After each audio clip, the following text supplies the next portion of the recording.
Richard was found in 2012 by archaeologists in England. From the skull, they could see that he had died of head trauma and had spinal abnormalities. They also say that he died of many humiliation injuries around the pelvis. So, what are the most common spinal abnormalities that you know of? So there are three common spinal abnormalities. The first is called lordosis, when the lumbar vertebrae, the lower back vertebrae, curve too far forward. So it gives people kind of a pronounced lean in their pelvis. And then kyphosis is the one where the upper vertebrae all kind of arch forward, and it makes it really difficult to breathe because of that. And then the most common one is scoliosis, where you get more of a S shape of the back, and it kind of tilts the vertebrae from that standpoint. So looking from the back, you have that curve going across the back. Yeah. So what is scoliosis? So scoliosis is when the spine curves to the side. So instead of being vertical and being straight, it kind of curves sideways. And that often causes kind of a dip to one side and a shift in the hips because of that. So when would someone, usually develop scoliosis? So it can develop, some people can be kind of develop it as soon as they're born. A lot of people develop it from wear and tear. Sometimes there's what's referred to as idiopathic, which there is no known cause and no specific time where it would develop. So what are some common side effects of scoliosis? So I think the biggest one is what we kind of mentioned there earlier. It'll cause back pain or leg pain, but you'll actually get a curvature, which will often, instead of shoulders being even, they'll tip one side to the other.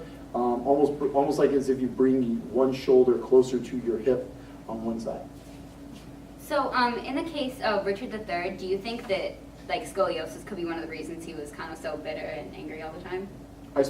I suppose if you had some sort of deformity there and they didn't have the medicine to treat it at that time, that could make you angry and frustrated. If he was picked on for it and stuff like that, I suppose that could lead to that. Okay, so he had a curvature spine, but they sort of inferred that the arm and the limp were kind of exaggerated or fake from that. So premature babies can experience issues in communicating with others, physical development, cerebral palsy, autism, and mainly neurological disorders that prevent them from getting along with others. So what are some common long-term issues that occur from premature birth? So most commonly with premature birth, we'll see problems with cognitive abilities, as well as eyesight and things like that. In terms of what you were speaking to, it could impair somebody's ability to really get along with other people and socialize and do those types of things.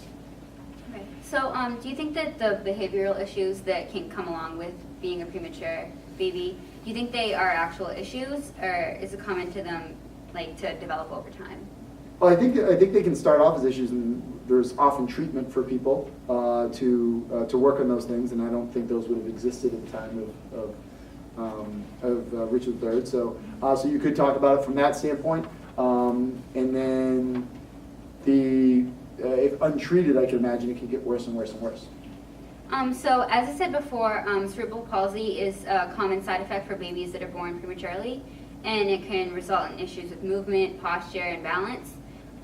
So Richard is believed to have some abnormality that resulted in the inability for him to use one of his arms. So is it possible that cerebral palsy could have attributed to the loss of the function of his arm? Yeah, and I think you also link in the potential for the scoliosis, and that could actually impair nerves as they exit the vertebrae and that kind of stuff. So you could see a connection there. So what are some other common symptoms of a person who's suffering from cerebral palsy? So cerebral palsy affects the muscles overall. Walking, any motor movement can have an effect, but usually you see it first affected in the legs, and the joints will be tighter, weakness in muscles as a whole, and then usually the inability to eventually walk. Okay. So overall, do you believe that these different problems that Richard suffered made him so inhumane? Do you think that would have any sort of connection? I could see a connection there. If somebody's kind of mistreated over the course of their life, or they're kind of miserable over the course of their life, you can see how they might take it out on other people. Okay, cool. Introduction. As said by Gray, now Margaret's curse is fallen upon our heads, when she exclaimed on Hastings, you and I, for standing by when Richard stabbed her son. Specifically, the use of cursing by the angry ex-Queen Margaret toward each major character reflected upon the beliefs of witchcraft during the 1400s. In the play Richard III, the influence of paganism and spirituality foreshadowed many major events that drove the plot forward. People's response to witchcraft. The Elizabethan era sparked a new belief that witches and witchcraft were real and evil. It was during this time period that the belief in the supernatural heightened. The hysteria was so bad that in 1542, Parliament passed the Witchcraft Act, making witchcraft a crime punishable by death. As a result, many people began hunting and persecuting people who seemed suspicious of witchcraft and working with the spiritual world.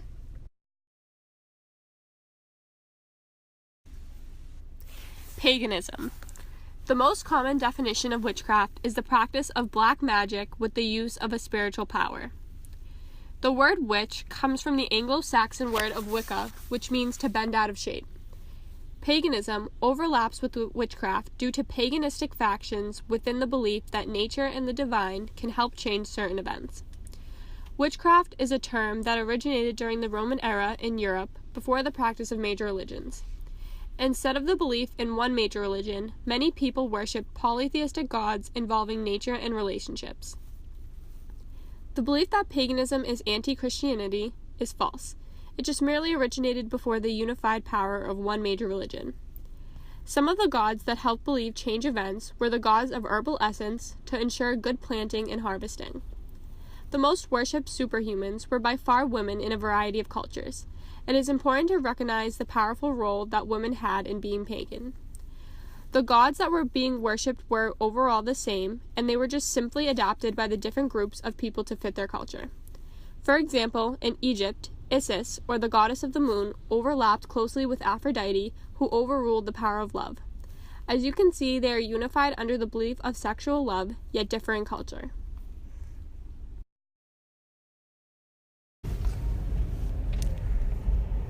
The Enlightenment era. The Enlightenment era was ultimately the downfall to the belief in witchcraft.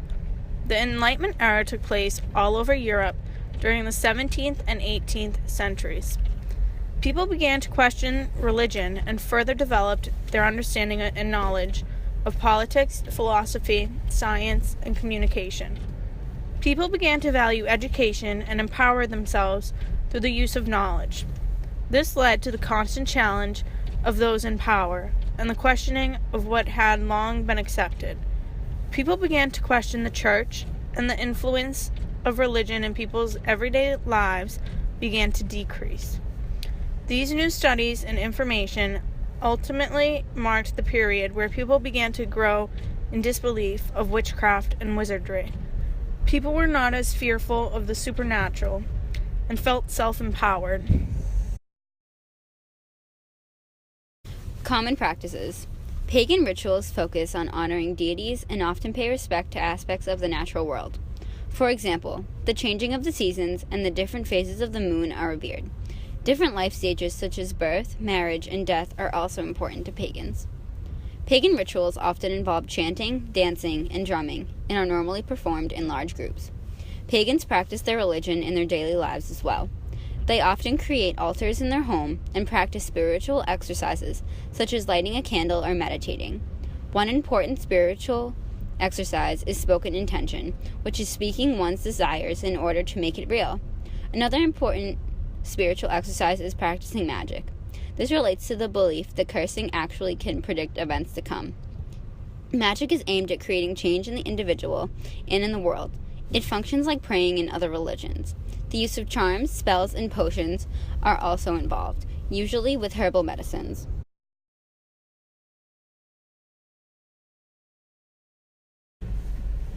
How it overall relates to Richard. As we have stated, witchcraft and cursing played a major role in the tragedy of Richard III. The main theme of witchcraft, which was evident from Act 1 to Act 5, was cursing. In the play, every major female character had at least one person whom they cursed, and each of their curses proved true in the end. In paganism, witchcraft was found to be a female-dominant practice. It gave females the ability to have power and strength over men. The women in Richard III strongly support the overall theme of pagan practices. However, it is important not to forget that all the characters in the play are Catholic. Hi, can you please state your name and position? My name is Margaret, and I was the former queen and wife of King Henry VI. If you could describe Richard in one sentence, what would it be? If I've said it once, I've said it 1,000 times. Abortive, rooting hog. Do you think you played an effective role in Richard's demise?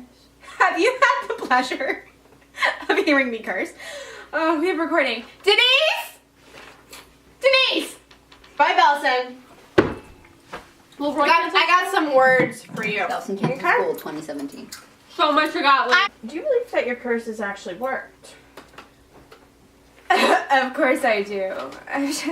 The fates work the way they do.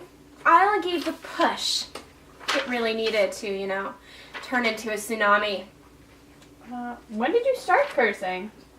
That's a really funny story. Well, it started the day I stumbled upon this blog called Paganism Daily. Really, really great site. I learned about cursing there super effectively. You know, this was just before the Yorks came knocking, trying to, you know, take my son's birthright. So, I was prepared when they came, for sure. The trick is to think of the biggest thing possible and make it I read that and I was like, done and done. Am I right, ladies? I mean... How would you respond to those who call you a heathen? Honey, if I'm a heathen, then so is the entire parliament. We all believe what we choose. Some gods are just more effective. I like to think that is the most. Men are constantly threatened by women in power. It's tale as old as time, you know, beating the beast. So call me a heathen. That's a woman in power for you. All my friends are heathens hanging slow. Thank you, Margaret. Oh, you're so welcome. Thank you for having me. Have a nice day. Thank you, you too. Keep cursing. Hi, can you state your name and position? I'm the Duchess of York, and I also Dutch over York. How's your son doing these days? Well, first of all, he's dead. But, I mean, like, I can't complain considering all the he put me through. So, I take it you don't like your son? Well, ever since he came out of the womb, he's been the worst kind of kid to raise. So, he was always greedy, never really, you know, played nice with the other kids.